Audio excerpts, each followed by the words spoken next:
Welcome to Sujana digital space studio.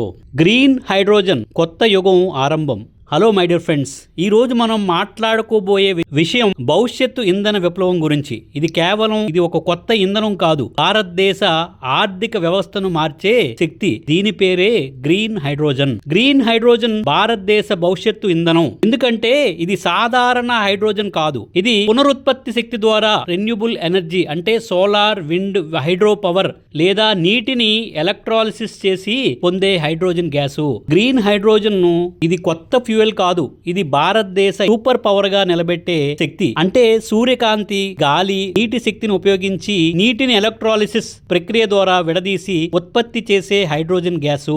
దీని ప్రత్యేకత ఏంటి? కార్బన్ ఉద్గారాలు లేని స్వచ్ఛమైన ఇంధనం, అంటే జీరో పొల్యూషన్, 100% క్లీన్ ఎనర్జీ. ఇది ఉపయోగిస్తే వాతావరణం కాలుష్యం ఉండదు, కార్బన్ ఫుట్ ప్రింట్ తగ్గుతుంది, భవిష్యత్ జనరేషన్ కి శుద్ధమైన గాలి అందుతుంది. స్టీలు, సిమెంటు, ఫెర్టిలైజర్స్ ఫ్యాక్టరీలో కార్బన్ ఉద్గారాలు తగ్గుతాయి. ట్రాన్స్పోర్ట్ రంగంలో డీజిల్ కి బదులు క్లీన్ హైడ్రోజన్ వాడవచ్చు. ఎలక్ట్రిక్ వాహనాల తర్వాత హైడ్రోజన్ సెల్ వాహనాలు వస్తాయి. ఎగుమతులకి అవకాశం ఉంటాయి. యూరప్, జపాను వంటి దేశాలు ఇప్పటికే భారత్ హైడ్రోజన్ కొనుగోలుకి ఆసక్తి చూపుతున్నాయి. భారతదేశం ఎందుకు గ్రీన్ హైడ్రోజన్ మీద ఫోకస్ పెడుతోంది? భారతదేశం ఇప్పటికే 85% ఎనర్జీ అవసరాలకు ఆయిల్ మరియు గ్యాస్ దిగుమతుల మీద ఆధారపడుతోంది. అంటే విదేశీ ఆయిల్ దిగుమతుల వల్ల దేశం ప్రతి ఏటా లక్షల కోట్ల రూపాయలు విలువైన డాలర్లను కోల్పోతోంది. గ్రీన్ హైడ్రోజన్ వస్తే మన దేశం స్వయంగా ఇంధనం ఉత్పత్తి చేసుకోగలదు.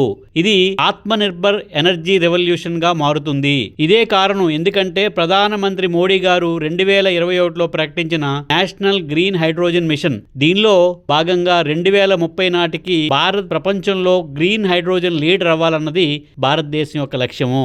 ఎందుకంటే మన దేశం ఇప్పటికే తన ఎనర్జీ అవసరాల కోసం 80% వరకు విదేశాల నుంచి ఆయిల్ మరియు గ్యాస్ దిగుమతుల మీద ఆధారపడి ఉంటున్నాము. దీనివల్ల ఆర్థిక వ్యవస్థపై భారీ ఒత్తిడి, వాతావరణ మార్పులకు ప్రమాదం పెరుగుతోంది. అందుకే గ్రీన్ హైడ్రోజన్ మనకి 2 ప్రయోజనాలు ఇస్తుంది. ఒకటి ఆర్థిక స్వాతంత్రం మరియు పర్యావరణ రక్షణ. ఈ రెండింటిని మనం సమం చేసుకోవాలంటే గ్రీన్ హైడ్రోజన్ వల్ల మనకి చాలా ఉపయోగాలు ఉంటాయి. ఇండస్ట్రీలో కార్బన్ ఉద్గారాలు తగ్గుతాయి. ట్రాన్స్పోర్ట్ రంగంలో డీజిల్ కు బదులు హైడ్రోజన్ వాడచ్చు. మరియు రాబోయే కాలంలో హైడ్రోజన్ సెల్ వాహనాలు కొత్త ట్రాన్స్పోర్ట్ రెవల్యూషన్ గా మారబోతున్నాయి. ఎందుకంటే యూరప్, జపాన్ వంటి దేశాలు ఇప్పటికే భారత హైడ్రోజన్ కొనుగోలు చేసేందుకు ఒప్పందాలు కూడా కుదుర్చుకున్నాయి. కాబట్టి ఈ రంగంలో మనకి ఎన్నో కంపెనీలు భవిష్యత్తులో లీడర్లు కాబోతున్నాయి. ప్రస్తుతం గ్రీన్ హైడ్రోజన్ మార్కెట్ గ్రోత్ ప్రపంచవ్యాప్తంగా హైడ్రోజన్ మార్కెట్ విలువ 250 బిలియన్లకి దాటింది. ఇది 2030 నాటికి 500 బిలియన్లు దాటే అవకాశం ఉందని గోల్డ్మన్ సాక్స్,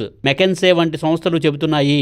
భారతదేశం కూడా ఈ రంగంలో భారీ పెట్టుబడులు ఆకర్షిస్తోంది. సుమారు 8 లక్షల కోట్ల పెట్టుబడులు వచ్చే అవకాశం ఉందని అంచనా వేస్తోంది. కాబట్టి ఇప్పుడు ఇన్వెస్టర్లకి ఇది గోల్డెన్ ఆపర్చునిటీ. ఈ మార్కెట్ లో కొన్ని ఇండియన్ కంపెనీలు ముందే ప్రణాళికలు మొదలుపెట్టాయి. వీటిపై ఇన్వెస్టర్లు కన్నేసి ఉంచాల్సిన కంపెనీలు ఇవి. అవేంటంటే Reliance industries, RIL. Mukesh Ambani గారు మా తదుపరి ఎనర్జీ మిషన్ గ్రీన్ హైడ్రోజన్ అని చెప్పారు. గుజరాత్ లో 75,000 కోట్లతో Dhirubhai Ambani green energy giga complex ని ఏర్పాటు చేశారు. రిలయన్స్ ఇప్పటికే సొంత ఎలక్ట్రోలైజర్ టెక్నాలజీపై పనిచేస్తోంది. దీనివల్ల కంపెనీ ఫ్యూచర్ లో హైడ్రోజన్ ప్రొడక్షన్ మరియు ఎగుమతుల్లో లీడర్ అవ్వగలదు. ఈ కంటెంట్ నచ్చినట్టయితే please like, share, subscribe Sujana digital space studio. Thank you very much.